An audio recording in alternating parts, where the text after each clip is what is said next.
podcast. Okay, Go on. yeah, we're going ahead now. Well, I think anybody talking about something being in the blood of anybody else is problematic, because that's already giving a stereotype or giving something as if it's not changeable. My whole book and my ideas and many people's ideas are about people being able to change, maybe have many identities, different identities at different times, and the idea of a rigid identity that's in your blood. And people will say, oh, well, gender is is something completely biological. Well, no, nowadays people are even questioning that. So you can't say that things are in people's blood without having the old hierarchical concept. And I think you also used the word evolution, which I think can be problematic, because that can also imply that there is an inferior that is growing into a superior. When you use the word when anybody uses the word evolution. In cross-referencing, all I want to see, this is the messianic part, is everyone happy in the world. Course, and then I won't, have anything to say, we'll all be dancing together. And but meanwhile, we want to explore, don't we? What our own, explore our own prejudices, our own words, our own models, yes, and I'm just noticing that in the blood is a kind of problematic concept, because you can't all be happy and equal unless we explore where we're not. None of us, including me, I've got all these hierarchies I was brought up with that I've tried to dissolve and work with, but of course they're going to be there, and I'm just going to be noticing them. I'm not, nobody, I don't know anybody who's completely free. And freedom is the word. We want to be free from the prisons of our hierarchies. Okay, well, it's as though you're punching me in a way. Sorry. Okay. Now that's so maybe the fact that I was concerned about that particular expression felt like I was attacking you a bit. Did it? Came through as a powerful thing as to something I've said, which kind of is disturbing. Yes, in the blood. Somebody's got something in the blood. I could see that you were... Yeah, I am disturbed by that, yeah. So, we are obsessed by blood. We choose. That's why it gained into things like the blood libel, that we were, doing these things and so on in connection with blood. And I want that to end, of course I do. But we don't even... If we live a certain life, we never see much blood. We just see it occasionally in funny moments. Except women do bleed every month, so women do see a lot of blood. Yes, again, I said something. No, that's not at all. No, not at all. No, I'm not thinking about you being stupid for one moment. I do. I can enjoy my stupidity. I've often felt that I've done far better with my foolishness than I've ever done trying to be an intellectual. So, yes. What's the final bit of the chapter? Which is stronger desire for closeness or fear of intimacy? Closeness or fear of intimacy? Which is the stronger desire, closeness or fear of intimacy? That's okay. Well, in a way, they're two opposites, and I think all humans have got both those opposites. I said that we want to be close to others. But many people also have a fear of intimacy, which I probably do, which is why I'm drinking my tea.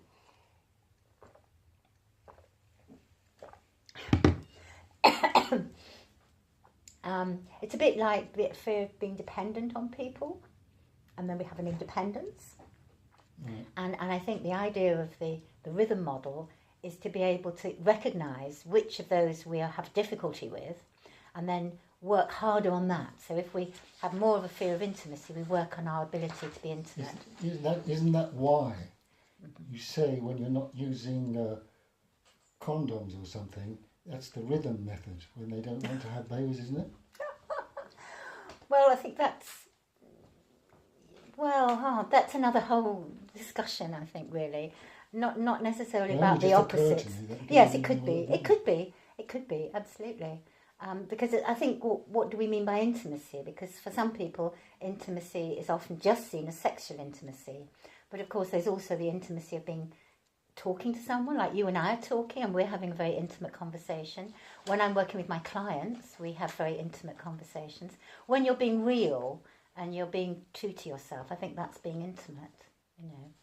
But we also have to keep our separateness, because we're all also needing to be separate human beings, and independent as well as dependent. And these are two opposites that we all have to some extent. Oh, what's that anti-apartheid thing? Equal but separate. Oh, haha. Well, that's a horrible misuse of the word equal, isn't it? I mean, that obviously is not equal. It's not equal at all because it's hierarchical. You know. It was supposed to be. So yes, I suppose did they figure it out in territory? No, it couldn't have been territory. So it must have been sort of. Well, it's colour. It was purely based on colour. It was appalling. I mean, the white superiority, that was what that was all about. But in terms of humans, we all need to have a sense of our own separateness. Like, we need to, perhaps some of us like to live on our own, or we like to have space, even if we're in a relationship. I mean, that's often a good sort of balance of separateness and See, the South Africans had somehow persuaded themselves that they could stay there for thousands of years. Oh. Instead of which, if they had realised that they weren't going to stay there too long, they might have been, different.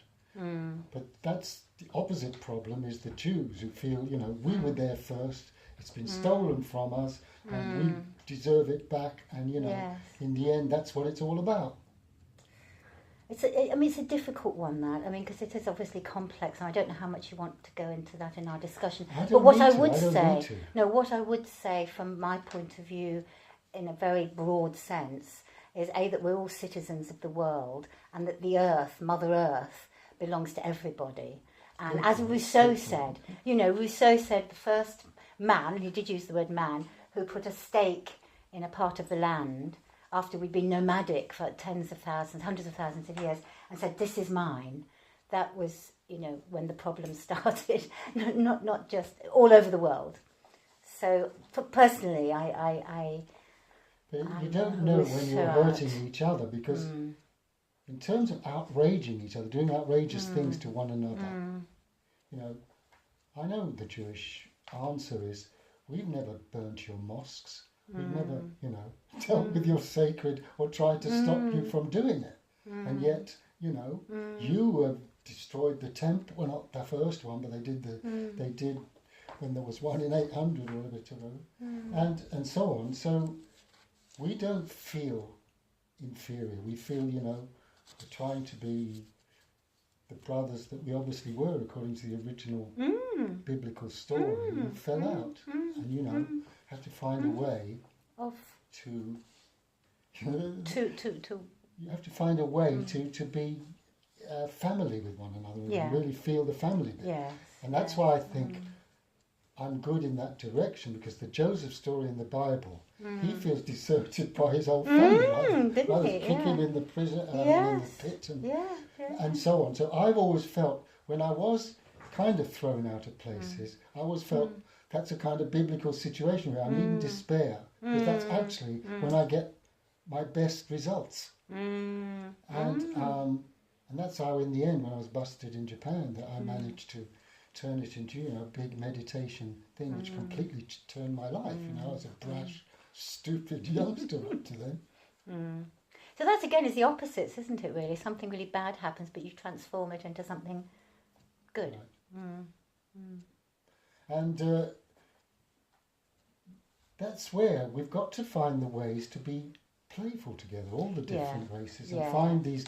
What you talk about, the carnivals and so on, where we can all change roles and put on these different garbs so that we can seem to different to one another. That may be the way forward, and different events like that, which will bring people together because, for example, this Sunday, most of my club in this carom I play are Muslims. We're going out. It's a Mela, one of these Hindu festivals, and we're going out into the fields there, and where Brick Lane is and everything, to play carom in the open and show it to them.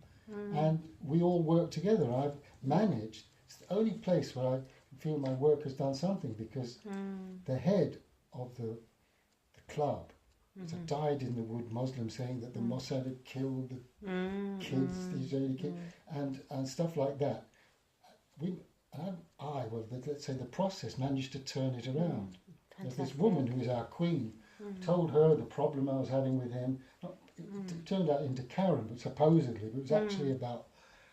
And she sort of spoke to him, and that because they'd had a partner who'd walked out on me, a Muslim partner in the tournament, didn't think I was good enough, and they didn't support me and tell him off. He swore at me the next day.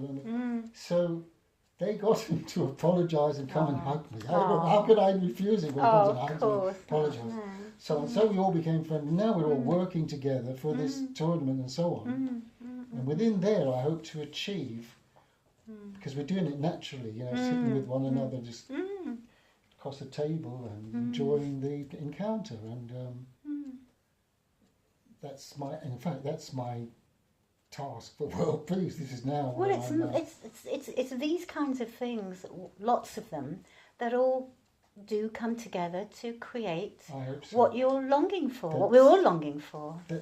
But what it is seeing it actually happen. Because what this guy, our Shiva, did, he was a beggar, When he turned himself into a king for the benefit of us hippies and so on, we saw things come true that were on a global level, and that's what influence does. Just like you said, where everyone would have voted for 68 for the Democrat, he said vote Nixon, and they all were outraged. They said, "What do you mean vote Nixon? He's the best about vote Nixon." And then what happened? And he said they sent him a letter saying this guy who's the teachers here wouldn't, and he of course didn't answer. We gave some belittling answer, and he said, "Well, if he doesn't listen to me, he's going to seek his own exit."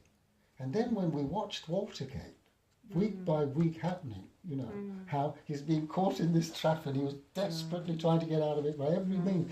Somehow the most obvious thing, destroying those tapes, you wanted to remove the evidence, right? He couldn't do it for some reason. There was something that, and led to the final, and you could enjoy it if you hadn't been, involved in another way. So now we could really enjoy and laugh at it and see it in a totally different way. Which can be helpful, can't it? I mean, I think there's a place for both being involved in politics in the day-to-day of every world, but also to be able to see the bigger forces going on and to be able to tune into those. That's it's what really we important. Need Both. When we need to do both. Up in both ways. Yes. We can see the present, but we can also prepare for a better understanding between each other, because people don't know each other well enough to say, right, we'll go off and enjoy ourselves the moment they meet. They're still confused by signals. Very suspicious of each other, Anyway, so we're getting on to 4 here now, it seems now. Okay. Dancing the rhythm of life. You mentioned, which of course took my attention, the rave against the grave in Jerusalem. And then you feel, that the organisers of raves, you creative collectives, create collectives, and you praise Fraser, who actually was known